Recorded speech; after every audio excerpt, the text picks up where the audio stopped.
penyakit yang dialami oleh orang yang selingkuh dan itu susah disembuhkan, yaitu penyakitnya di tulang punggung, di lutut, dan di perut. Jadi selingkuh ini merupakan perkara yang sangat menyakiti pasangan ya. Selain itu, Islam juga melarang siapa saja yang melakukan selingkuh, karena itu termasuk dusta ya, dan termasuk dosa. Walau demikian, masih banyak aja yang melakukan seperti itu. Padahal itu sudah dilarang oleh agama. Makanya suatu saat ya diberi peringatan oleh Allah dengan sakit, dan sakitnya itu agak sulit sembuh. Jadi kasus perselingkuhan yang terjadi seperti yang baru-baru ini diperbincangkan publik ya, selain dilarang dalam agama, ternyata bagi orang yang berselingkuh ya akan mendapat penyakit yang sulit disembuhkan ya, bahkan sekalipun dibawa ke dokter, walaupun sampai dioperasi pun agak sulit sembuh. Jadi penyakit tulang punggung yang mengakibatkan penyempitan saraf, ya ini biasanya dialami rata-rata oleh orang yang berselingkuh. Ya alhamdulillah Bunda nggak ada penyakit yang seperti itu ya. Apalagi yang di lutut yang sampai bertahun-tahun nggak pernah seperti itu. Karena Bunda ini mulai menikah sampai sekarang ya alhamdulillah tidak pernah melakukan perselingkuhan. Ada 3 macam penyakit yang dialami oleh orang yang berselingkuh. Jadi orang selingkuh itu bisa bikin sakit. Ada 3 macam yang akan diberikan oleh Allah Ta'ala pada orang yang berselingkuh. Yaitu penyakitnya yang pertama di tulang punggung, yang kedua di lutut, yang ketiga di perut. Jadi kalau penyakit yang dialami oleh orang yang berselingkuh di tulang punggung ini biasanya agak sulit sembuh. Jadi penyakit apapun yang berupa di lutut atau di perut, kalau agak susah sembuhnya ini tolong diingat, insya Allah ini dari perselingkuhan. Jadi bagi orang yang berselingkuh ya, sebelum berselingkuh harus dipikir dulu. Soalnya selingkuh itu bukan hanya membuat hubungan bisa berantakan saja ya, tapi juga memicu sejumlah penyakit. Dan 3 penyakit ini akan dialami ketiga-tiganya oleh orang yang berselingkuh atau dialami salah satunya. Jadi selama perselingkuhan itu terus-menerus dilakukan dan tingkatannya semakin tinggi ya, semakin berat penyakitnya ya, bisa saja mengalami 3 macam penyakit. Jadi penyakitnya adalah di tulang punggung ya. Tulang punggung ini simbol dari kepercayaan. Jadi selingkuh adalah sebuah bentuk pengkhianatan terhadap kepercayaan pasangan. Oleh karena itu, orang-orang yang selingkuh akan mengalami masalah di tulang punggung, seperti sakit punggung, nyeri otot, dan kram.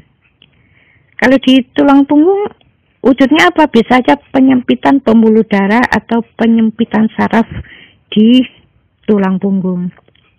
Jadi penyakit kedua yang kerap kali dialami oleh orang-orang yang suka selingkuh adalah di lutut. Kalau Bunda ini nggak ada penyakit di lutut, karena Bunda ini mulai menikah sampai sekarang alhamdulillah tidak pernah berselingkuh. Jadi lutut di kaki berfungsi sebagai penyanggah tubuh, sehingga erat kaitannya ya dengan hal ini. Jika selingkuh maka sama saja ada keluarga yang dihancurkan oleh seseorang karena egonya. Maka orang tersebut akan bermasalah di daerah lututnya. Dan ini biasanya agak susah disembuhkan ya. Di perut. Perut ini kan merupakan simbol dari emosi ya. Jadi selingkuh adalah sebuah perbuatan yang dapat menimbulkan emosi negatif seperti kemarahan, kesedihan, dan kecemasan. Oleh karena itu, orang yang selingkuh akan mengalami masalah di perut seperti sakit emah atau asam lambung ya, dan gangguan pencernaan. Alhamdulillah Bunda nggak ada asam lambung, nggak ada gangguan pencernaan. Karena mulai menikah sampai sekarang saya terus terang saja ya, nggak pernah melakukan perselingkuhan. Berjabatan tangan dengan mahramnya saja saya nggak mau. Jadi kalau sudah menikah ya memang saya jaga ya. Jadi kalau melakukan perselingkuhan yang berupa makan bareng, ngobrol terlalu lama, boncengan, atau satu mobil berdua-duaan, itu namanya selingkuh. Walaupun ini tingkatannya bukan termasuk tingkat tinggi ya, tapi kalau sering dilakukan lama-lama dosa itu akan menumpuk dan tambah lama ya tambah banyak. Kalau perselingkuhan tingkat tinggi ya melakukan zina itu termasuk perselingkuhan tingkat tinggi. Biasanya akan mengalami 3 macam penyakit sekaligus. Jadi semakin tinggi tingkat perselingkuhannya ya semakin banyak penyakit yang akan menempel dan itu agak sulit sembuh. Jadi penyakit ini memang hanya berdampak buruk pada hubungan suami istri ya. Bukan hanya berdampak buruk saja ya, tetapi juga pada kesehatan fisik dan mental pelakunya. Jadi dalam pandangan Islam, selingkuh itu adalah sebuah dosa besar. Jadi orang yang melakukan selingkuh akan mendapatkan dosa yang besar dan hukuman yang setimpal. Ini ada tips untuk menghindari selingkuh. Bangunlah komunikasi yang baik dengan pasangan. Jadi kalau komunikasi yang baik akan membantu untuk memahami pasangan dan mengatasi masalah yang mungkin timbul dalam hubungan ya. Jadi selalu jaga kepercayaan. Jadi harus percaya.